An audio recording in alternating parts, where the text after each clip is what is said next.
So, good day everyone. I am Miko Manubay together with Mark Louis Malabanan, and we will be presenting the RA 6657, the Comprehensive Agrarian Reform Law of 1988. Before we proceed to the discussion, first, let me present an overview about the Comprehensive Agrarian Reform Program or CARP.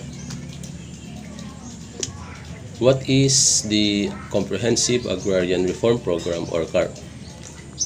CARP is the Comprehensive Agrarian Reform Program implemented by the Philippine government through Republic Act No. 6657 enacted on June 10, 1988. Its primary goal is to redistribute agricultural lands to landless farmers and farm workers to promote social justice and equity. So, that's all for the overview for CARP. Now, let's proceed to our discussion. RA 6657, Section 1. This act shall be known as the Comprehensive Agrarian Reform Law of 1998. Next is Section 2, Declaration of Principles and Policies. It is the policy of the state to pursue a comprehensive agrarian reform program or CARP. Land ownership under CARP is no longer solely a matter of private rights. It is deeply intertwined with the broader societal goals of social justice, economic equality, and food security. And for retention limit, landowners can retain up to 5 hectares of agricultural land, additional 3 hectares per qualified child. And land evaluation and compensation, landowners are compensated based on land productivity and fair market value. Let's continue on the coverage of the law. Lands under Comprehensive Agrarian Reform Program or CARP. Number 1. Public agricultural lands.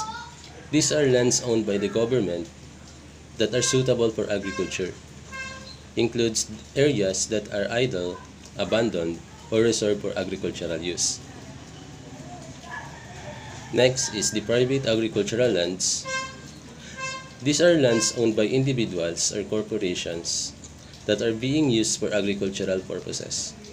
It includes land under tenancy, large haciendas, or estates subject to redistributions. Next is the commercial farms. Farms that are operated primarily for profit and may include plantations.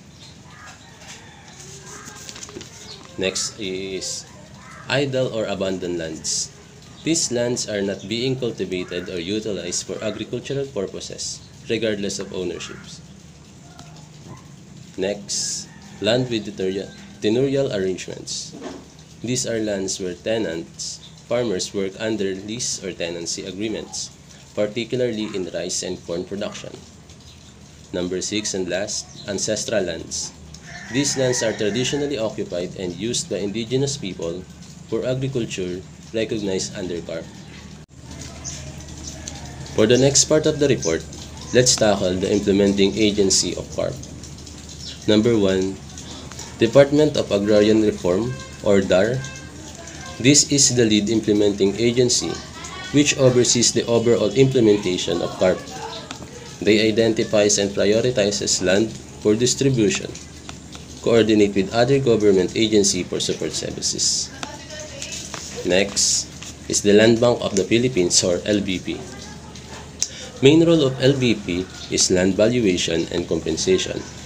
They facilitate payment to landowners for the lands acquired under the program. They provide financial support, credit, facilitates, and loan to agrarian reform beneficiaries or ARBS. Next is the Department of Agriculture or DA. They support services for beneficiaries, and they also provide technical assistance, training, and support for increasing agricultural productivity, and facilitates access to markets for the ARBS. Number 4. Department of Environment and Natural Resources or DENR.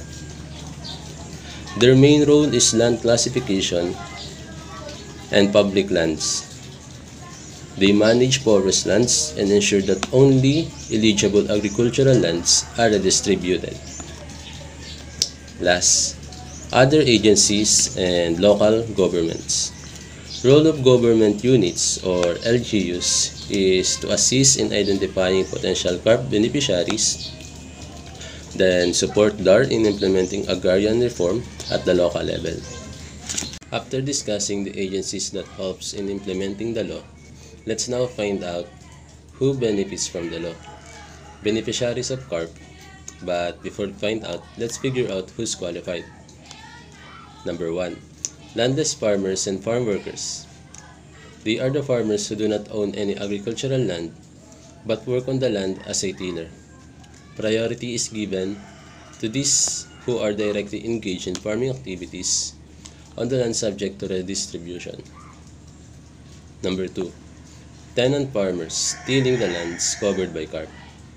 They are farmers who lease or rent for farming, usually under tenancy arrangement. These include those growing rice, corn, and other crops on lands covered by CARP. Number 3. Agricultural farm workers. They are regular and seasonal workers employed in farms or plantations who do not own agricultural land. Number 4.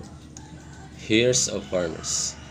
They are the children of landowners who actively engage in farmings. Next, for the eligibility and non-eligible of beneficiaries. To qualify, beneficiaries must: Number 1. Be willing to make the land productive through direct cultivation or cooperative efforts. Number 2. Have no ownership of more than 3 hectares of agricultural land. And number 3, be Filipino citizen. Next, for those non-eligible individuals. Number 1, those who have sold or transferred their previously awarded land under CARP. Number 2, landowner who retained the maximum allowed retention limit of 5 hectares. Number 3, beneficiaries who fail to cultivate or make productive use of lands. For the next part, the compensation and penalties under RA 6657, Mark Louie Malabanan will enlighten us and will share his knowledge.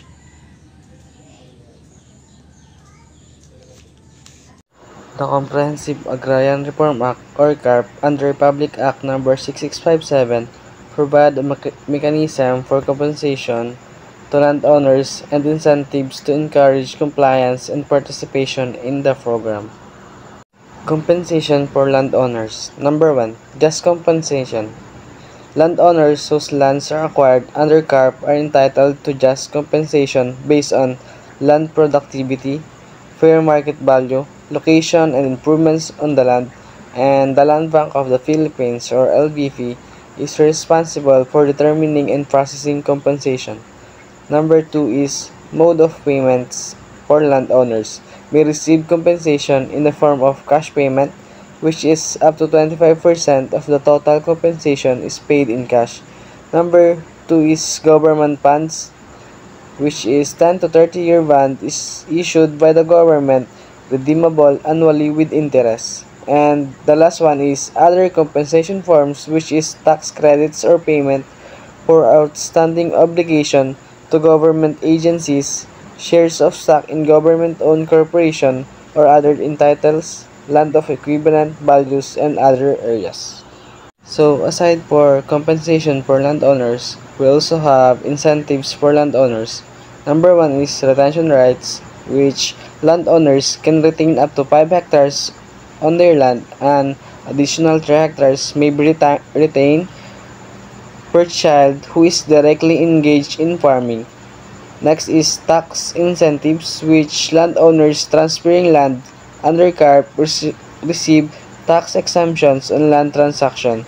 The last one is priority access to credit. Landowners are given priority access to government agricultural credited facilities. So if we have incentives for the landowners, syempre we also have incentives for beneficiaries. Number 1 is support services.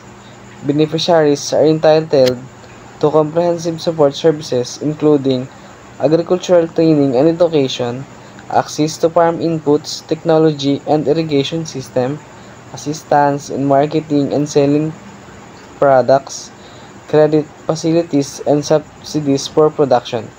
Number 2 is land amortization, which beneficiaries are required to pay for the land in 30 annual amortization at 6% interest per year. The government heavily subsidized these payments to make them affordable. Aside from compensation and incentives for stakeholders, we also have tax benefit for stakeholders. For landowners is exemptions from capital gain tax, estate tax, and other land-related taxes. And for beneficiaries, exemption from payment of estate and land transfer taxes. So this compensation mechanism and incentives aim to balance the interests of landowners and beneficiaries while ensuring the smooth implementation of agrarian reform. So now let's proceed to violation and penalties. Example violation: evasion of land redistribution, and these are the penalty. Number 1, annulment of such transactions, and number 2, land is still subject to redistribution under CARP. Next example of violation is sale or transfer of an awarded land, and these are the penalty. Number 1, cancellation of land titles, and number 2, reversion of the land to the government for redistribution. Another example of violation is non-cultivation or non-use of awarded land, and the penalty is revocation and ownership rights and redistribution of land to other qualified beneficiaries. And the last example of violation is the refusal to pay land amortization, and the penalty are forfeiture of land ownership and the redistribution to other qualified beneficiaries. Okay, let's proceed to the penalties. Number 1 example of penalties is criminal penalties, which is about to fine about 50,000 pesos, and imprisonment ranges from 3 months to 6 years depending on the nature of the violation. The last example of penalties is administrative penalties, which is cancellation of certificate of land ownership awards or CLOAS, and number 2 is disqualification from receiving further benefits under CARP. The effectivity of this Republic Act is this act shall take effect immediately after publication in the at least 2 national newspapers of general circulation. That's all. Thank you.